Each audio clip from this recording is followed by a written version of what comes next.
Good morning student. आज online class में आप लोगों का हार्दिक स्वागत करता हूं। आज हम देखेंगे यहाँ पे सत्य की साझेदारी, जो चैप्टर 1 है नागरिक शास्त्र में। उसमें हमने आपको सत्य की साझेदारी के बारे में, सबके बारे में, मतलब सत्य की साझेदारी का अर्थ है, बेल्जियम और श्रीलंका के बारे में और सत्य के स्वरूप के बारे में हमने इसका वर्णन कर चुके हैं। आज हम कुछ बहुविकल्पी प्रश्नों को लेकर आए हैं जो परीक्षाओं में बार बार पूछे जाते हैं, उनको आज हमको इसमें हल करना है। तो आप देखेंगे तो ज़्यादा समय आपका नहीं लेंगे और हम टॉपिक पे चलते हैं। सबसे पहले आप देखेंगे पहला क्वेश्चन है, इसमें देखेंगे बहुविकल्पी में, एशिया के उन देशों के नाम बताइए जिनमें दो भाषाई और जाति समूहों में संघर्ष था।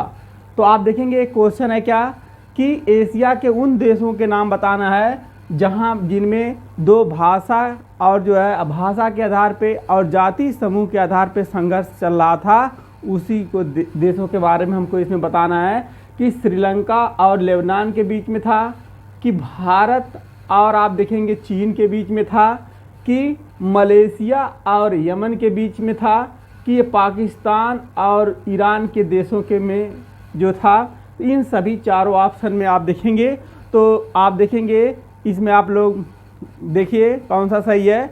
तो आगे हम देखेंगे जो इसमें सही क्वेश्चन होगा, श्रीलंका और लेबनान के बीच में जो है, यह जो है भाषाई और जाति समूह के बीच में संघर्ष था, श्रीलंका और लेबनान के बीच में। तो यह कौन सा ऑप्शन सही है? तो पहला ऑप्शन क्या है इसका सही है। इसके बाद हम दूसरा क्वेश्चन देखेंगे।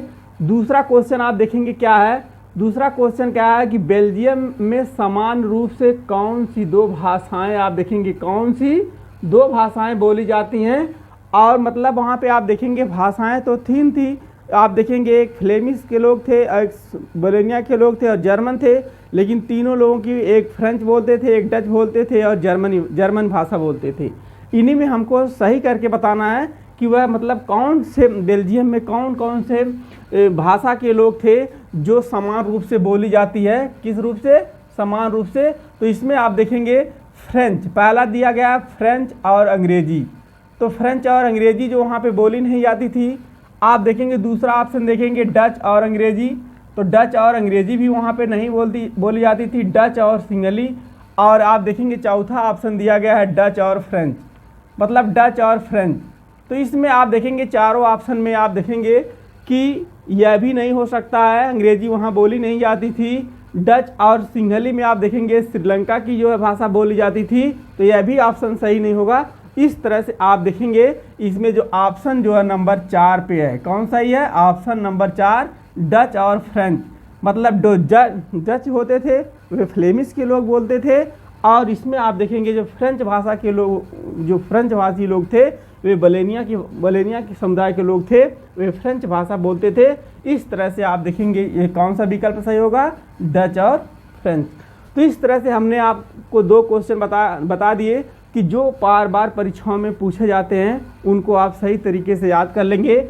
इसके बाद हम देखेंगे तीसरा क्वेश्चन। आप देखेंगे यूरोपीय संघ का मुख्यालय कहाँ? वेरी इंपॉर्टेंट क्वेश्चन है कि पूछा जाता है कि यूरोपीय संघ का मुख्यालय जो होता है यह कहाँ पे है। तो आप देखेंगे पहला ऑप्शन देखेंगे, पहला ऑस्लो में है, कि ब्रुसेल्स में है, कि जेनेवा में है, कि अमेरिका में है।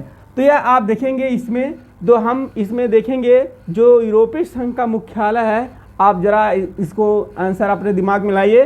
तो आप देखेंगे इसमें चारों ऑप्शन में जो है इसका मुख्यालय कहाँ होगा? ब्रुसेल्स में होगा। कहाँ पे होगा? ब्रुसेल्स में होगा। इस तरह से हमने 3 क्वेश्चन का आंसर आपको बताया कि जो परीक्षा के दृष्टि से बहुत इंपॉर्टेंट क्वेश्चन है, इसको आपको याद रखना होगा, यह इंपॉर्टेंट क्वेश्चन है। इसके बाद आप देखेंगे चौथा क्वेश्चन हम देखेंगे कि श्रीलंका कब स्वतंत्र हुआ था। मतलब आप देखेंगे श्रीलंका जो है उसकी स्वतंत्रता कब हुई थी। तो आप देखेंगे यहाँ पे 1946 ऑप्शन दिया गया है, एक ऑप्शन 1946 दिया गया है, दूसरा 1848 दिया गया है, तीसरा ऑप्शन 1948 दिया गया है, चौथा 1920 दिया गया है। तो आप जरा देखिए इसमें कौन सा सही होगा। तो इसमें आप देखेंगे जो ऑप्शन नंबर जो है 3 होगा, वह कब हो गया हुआ था स्वतंत्र, उसको मिली थी 1948 में हुआ था। कब हुआ था? 1948 में। इस तरह से हम देखेंगे कि बेल्जियम, और इसके बाद हम देखेंगे 5वां क्वेश्चन देखेंगे, बेल्जियम की जनसंख्या कितनी है। तो हमने पढ़ाते वक्त बताया था कि बेल्जियम की जो जनसंख्या है वह आप देखेंगे लगभग, आप देखेंगे जरा इसमें ऑप्शन में देखिए, लगभग 1 करोड़, लगभग 2 करोड़, लगभग 3 करोड़ और 5 करोड़ की जनसंख्या के हिसाब से आप देखेंगे चारों ऑप्शन में। तो इसमें हमने बताया गया था कि हरियाणा की जो जनसंख्या, हमारे देश की, भारत की जनसंख्या हरियाणा राज्य की है, उसमें आप देखेंगे लगभग 1 करोड़ जो है वह बेल्जियम की जनसंख्या लगभग है। तो इसमें पहला ऑप्शन क्या है? लगभग सही है। पहला क्वेश्चन, अरे इसमें पहला जो है ऑप्शन जो है सही है। इस तरह से हमने देखा जो है कि बेल्जियम में जो है जनसंख्या कितनी थी? लगभग 1 करोड़ थी। तो इस तरह से यह 5 क्वेश्चन आपको जो परीक्षा के दृष्टि से बहुत इंपॉर्टेंट थे, इसको हमने बताने का प्रयास किया। और हम कुछ क्वेश्चन आगे इसमें बताने का प्रयास करेंगे, उसको ध्यान से आप लोग सही से देखेंगे। तो देखिए अगला क्वेश्चन इसमें थे, अगला क्वेश्चन जो अगला और इसमें ले रहे हैं, अगला क्वेश्चन 6वां क्वेश्चन है।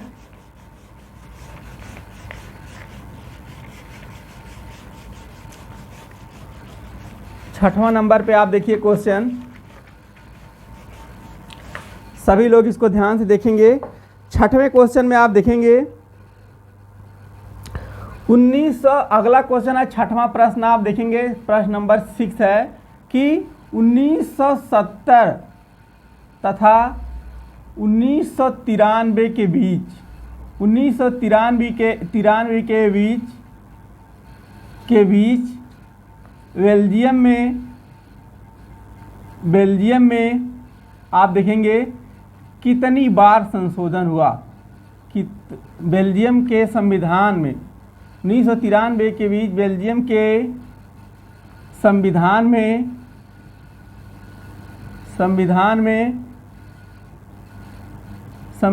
में कितनी बार संशोधन हुआ, कितनी बार संशोधन हुआ। तो इस तरह से हम देखेंगे, यह क्वेश्चन आएगा कि बेल्जियम 1970 था 1993 के बीच जो है बेल्जियम के संविधान में कितनी बार संशोधन हुआ।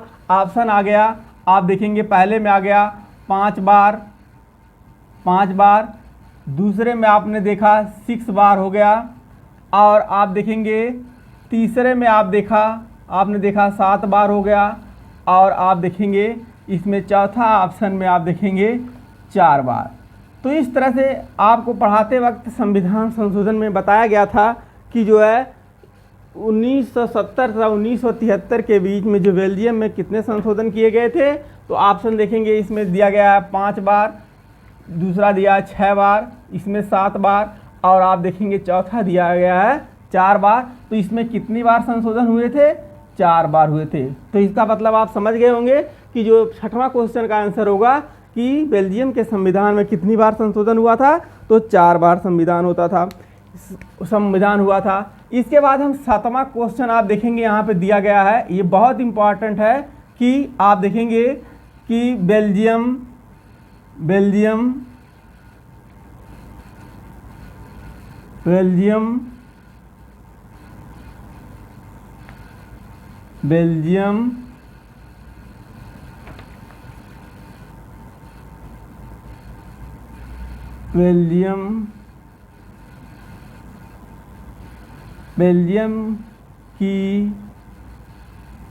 बेल्जियम किस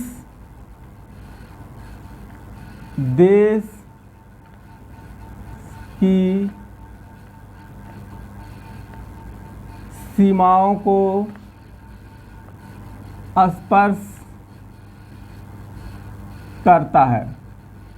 तो इसमें आप देखेंगे एक क्वेश्चन बना के दे देगा कि बेल्जियम किस देश की सीमाओं को स्पर्श करता है। तो ऑप्शन आप देखेंगे इसमें पहला बन गया कि आप देखेंगे जैसे दे गया जर्मनी, इंग्लैंड, चीन, फ्रांस। तो आप देख लेंगे पहला ऑप्शन दे दिया, दूसरा ऑप्शन दे दिया कि चीन, नीदरलैंड,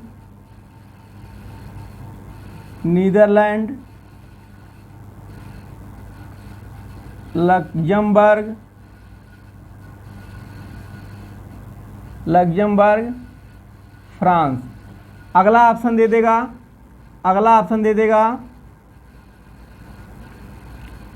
जर्मनी,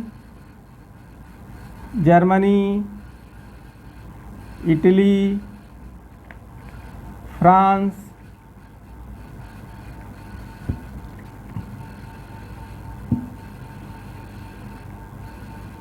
नीदरलैंड।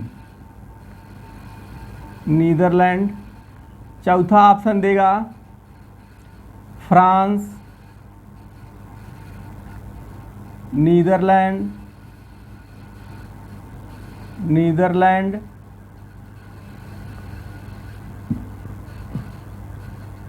जर्मनी,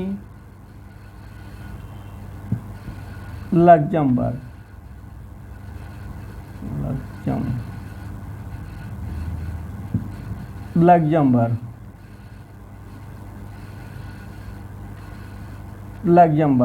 इस तरह से आप देखेंगे ये ऑप्शन दे देगा। तो इस तरह से हमें इसमें बहुत इंपॉर्टेंट क्वेश्चन परीक्षा के दृष्टि से आप देखेंगे इंपॉर्टेंट क्वेश्चन है कि इसमें आप देखेंगे बेल्जियम किस देश की सीमाओं को स्पर्श करता है। तो आप देखेंगे जर्मनी, इंग्लैंड, चीन, फ्रांस तो था ही नहीं। तो इसमें आप देखेंगे जर्मनी, इंग्लैंड, चीन, फ्रांस और चीन, नीदरलैंड, लग्जमबर्ग, फ्रांस। तो आप देखेंगे चीन था नहीं इसमें। तो इस तरह से जर्मनी, इटली, फ्रांस, नीदरलैंड। तो इसमें आप देखेंगे जो इटली यहाँ नहीं था। तो इस तरह से यहाँ पे देखेंगे फ्रांस, नीदरलैंड, जर्मनी और लग्जमबर्ग। हमने आपको बताया था ट्रिक के माध्यम से कि फनी जल याद कर लीजिए। F4 आप देखेंगे France, N4 Netherlands, J4 Germany, L4 Luxembourg. तो इस तरह से फनी जल आप याद कर लेंगे। तो इसमें आप देखेंगे जो चारों ऑप्शन मिल रहा है वह किस में मिल रहा है, चौथे में मिल रहा है। तो इस तरह से आप देखेंगे फनी जो है जल जो है आप देखेंगे फ्रांस, नीदरलैंड, जर्मनी और लग्जमबर्ग जो है सीमाएं जो है बेल्जियम के देश से स्पर्श होती हैं। तो इस तरह से आप देखेंगे ये ऑप्शन सही होगा। इसके बाद आप देखेंगे इसमें क्वेश्चन आता है कि श्रीलंका में कौन से जाति समूह के लोग रहते थे। 8वां क्वेश्चन आप देखेंगे आ जाएगा कि श्रीलंका में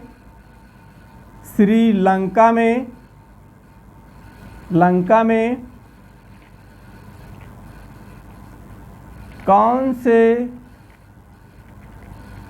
जाति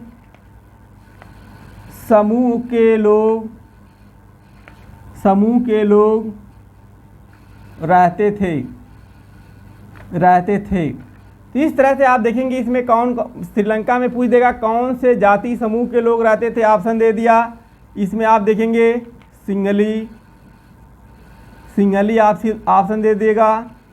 दूसरा ऑप्शन दे देगा सिंगली, तमिल, ईसाई। दूसरा ऑप्शन दे देगा फ्लेमिश, वेलोनिया।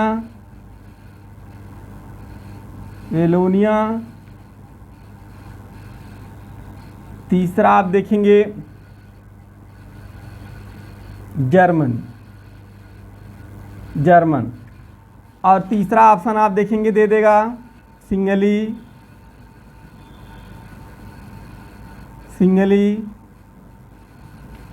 तमिल, फ्रेंच। और चौथा ऑप्शन दे देगा इनमें से कोई नहीं। तो इस तरह से आप देखेंगे ये ऑप्शन दे देगा।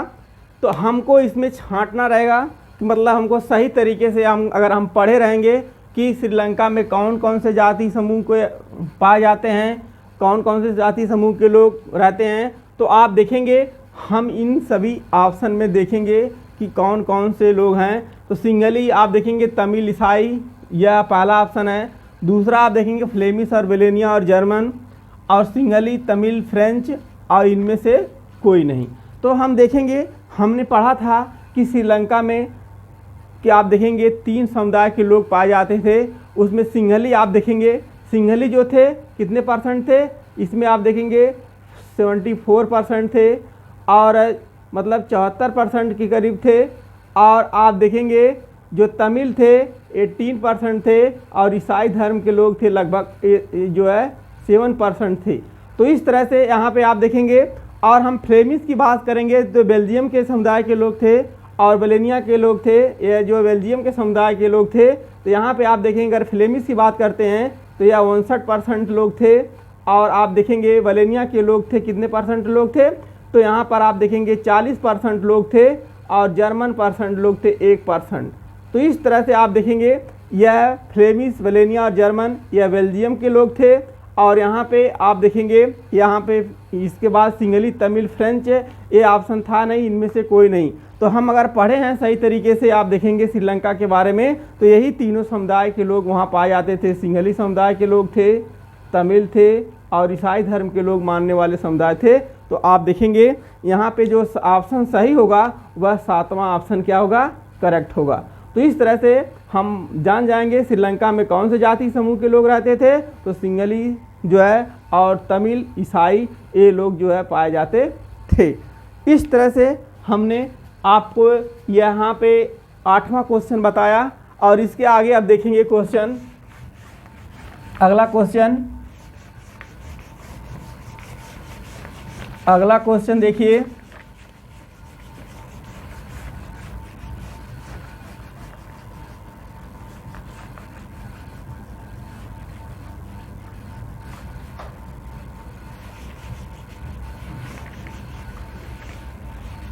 इसके बाद देखेंगे अगला क्वेश्चन इसमें कौन सा है, इम्पोर्टेंट क्वेश्चन।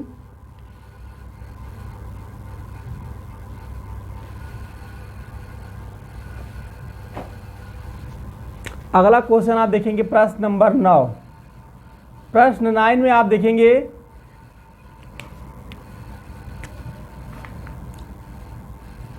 सत्ता के क्षैतिज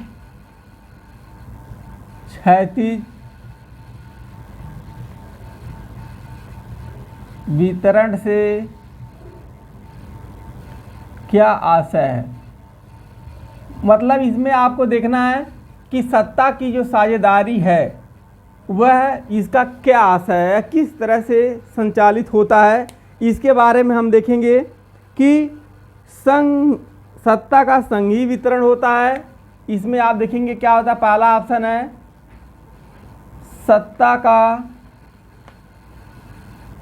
संघीय वितरण होता है, या दूसरा ऑप्शन आप देखेंगे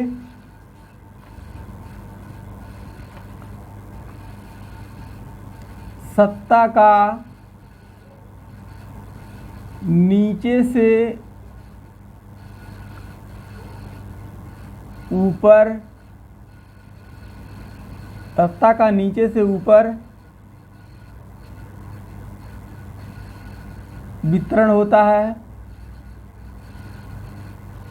या आप देखेंगे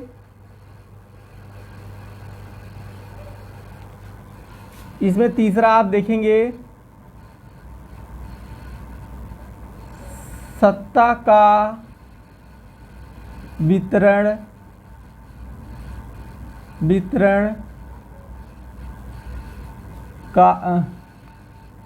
जो होता है व्यवस्थापिका,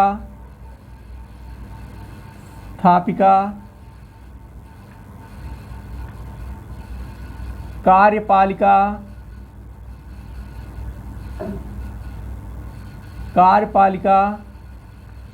एवं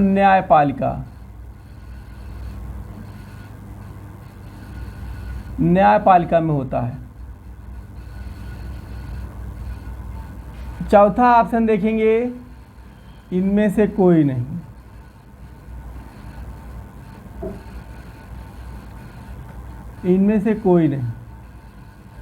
तो इस तरह से हमने देखा कि सत्ता का क्षैतिज वितरण से क्या आशय है। अगर हमने सत्ता के क्षैतिज वितरण आपको पढ़ाया था तो आप समझ गए होंगे कि सत्ता का संघीय वितरण तो होता नहीं है। आप देखेंगे सत्ता का नीचे से ऊपर वितरण हो, अभी नहीं संभव है। सत्ता का वितरण जो होता है व्यवस्थापिका, कार्यपालिका, न्यायपालिका में होता है और इनमें से कोई नहीं। तो आप देखेंगे हमने आपको बताया था कि सत्ता का क्षैतिज वितरण होता है, उसे कहते हैं जहाँ पे सरकार के अंगों का वितरण जो है एक समान रूप से क्षैतिज रूप में होता है, उसे हम क्या कहते हैं, सत्ता का क्षैतिज वितरण। आप देखेंगे जो व्यवस्थापिका होती है, यह कार्यपालिका होती है और न्यायपालिका होती है, इस तरह से आप देखेंगे क्षैतिज रूप में, यानी जो है वर्टिकल केस में आप देखेंगे स्थिति में यह व्यवस्थापिका, कार्यपालिका, न्यायपालिका की स्थिति में इसका वितरण होता है। तो यह आप देखेंगे जो है इसमें जो तीसरा ऑप्शन जो सही था यह था। ठीक, अगला क्वेश्चन आप देखेंगे आएगा परीक्षा में आ सकता है। अगला क्वेश्चन पूछ देगा 10वां क्वेश्चन। आप देखेंगे कि 10वां क्वेश्चन आप देखिए पूछ देगा कि बेल्जियम में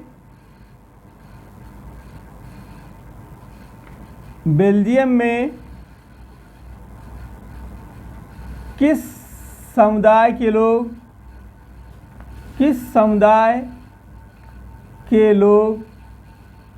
लोग अधिक आबादी वाले थे, अधिक